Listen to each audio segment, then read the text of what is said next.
ஒன்றுபட்ட மனம். ஒன்றுபட்ட மனம் என்பது சிந்தனையிலும் நோக்கத்திலும் ஒன்றுபட்டிருப்பதாகும்.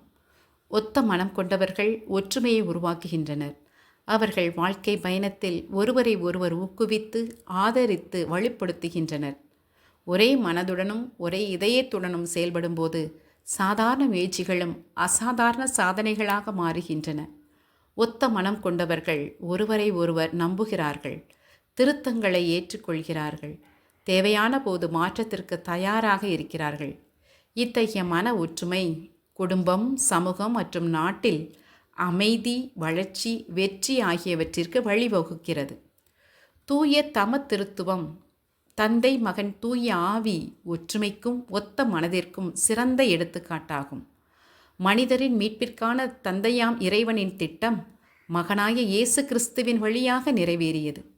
இயேசுவின் விண்ணேற்பிற்கு பிறகு அவர் தம் சீடர்களை வழிநடத்தவும் வலுப்படுத்தவும் தூய ஆவியை அனுப்பினார். 3 ஆட்களாக இருந்தாலும் அன்பிலும் நோக்கத்திலும் செயலிலும் அவர்கள் ஒன்றாயிருக்கிறார்கள். யாத்ராகமம் 34ஆம் அதிகாரம் 5 முதல் 6 மற்றும் 8 முதல் 9 வரை உள்ள இறை வார்த்தைகளில் மோசே இறைவனை இரக்கமுள்ளவர், அருள் மிக்கவர், பொறுமையுள்ளவர், உண்மை உள்ளவர் என்று அறிவிக்கிறார். மக்களின் பிடிவாதத்திற்காக இறைவனின் மன்னிப்பையும் வேண்டுகிறார். இது பிடிவாதம் பிரிவை உண்டாக்கும், தாழ்மையும் திறந்த மனமும் ஒற்றுமையை உருவாக்கும் என்பதை நினைவூட்டுகிறது. கொரிந்தியருக்கு எழுதிய 2ஆம் திருமுகம் 13ஆம் அதிகாரம் 11ஆம் இறை சொற்றொடரில் புனித பவுல் மன ஒற்றுமை கொண்டிருங்கள், அமைதியுடன் வாழுங்கள், அப்போது அன்பும் அமைதியும் அளிக்கும் கடவுள் உங்களோடு இருப்பார் என்று அறிவுறுத்துகிறார். மன ஒற்றுமை இறைவனோடும் மனிதர்களோடும் சமாதான உறவை ஏற்படுத்துகிறது. புனித யோவான் நற்செய்தி 3ஆம் அதிகாரம் 16 முதல் 18 வரை உள்ள இறைவார்த்தைகளில் இறை ஒற்றுமையின் உன்னத வெளிப்பாட்டை காண்கிறோம். உலகின் மேல் கொண்ட அன்பினால் மனித குலத்தை மீட்க இறைவன் தம் ஒரே மகனாய இயேசு கிறிஸ்துவை அனுப்பினார்.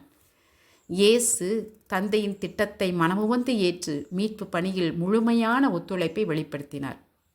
இன்றைய உலகிற்கு பிரிவினையை விட புரிதலும், மோதலை விட ஒத்துழைப்பும், சுயநலத்தை விட ஒற்றுமையும் அதிகம் தேவை. குடும்பங்கள், துறவற சமூகங்கள், பணியிடங்கள் மற்றும் அரசாங்கங்கள் பரஸ்பர மரியாதையுடனும் பொதுவான நோக்கத்துடனும் செயல்படும் போது வளர்ச்சி பெறுகின்றன. ஒத்த மனதுடன் நம்பிக்கை, அன்பு, சேவை ஆகியவற்றில் ஒன்றுபட்டால் பணிகள் சிறப்பாக நிறைவேறும். எனவே மனதிலும் இதயத்திலும் ஒன்றுபட்டு நமக்குள்ளும் நம்மை சுற்றியும் ஒற்றுமை, அமைதி மற்றும் மகிழ்ச்சியை உருவாக்குவோம். இறை தந்தைக்கும் மகனுக்கும் தூய ஆவியாருக்கும் ஆட்சி உண்டாவதாக. தொடக்கத்தில் இருந்தது போல இப்பொழுதும் எப்பொழுதும் என்றென்றும் இருப்பதாக. ஆமேன்.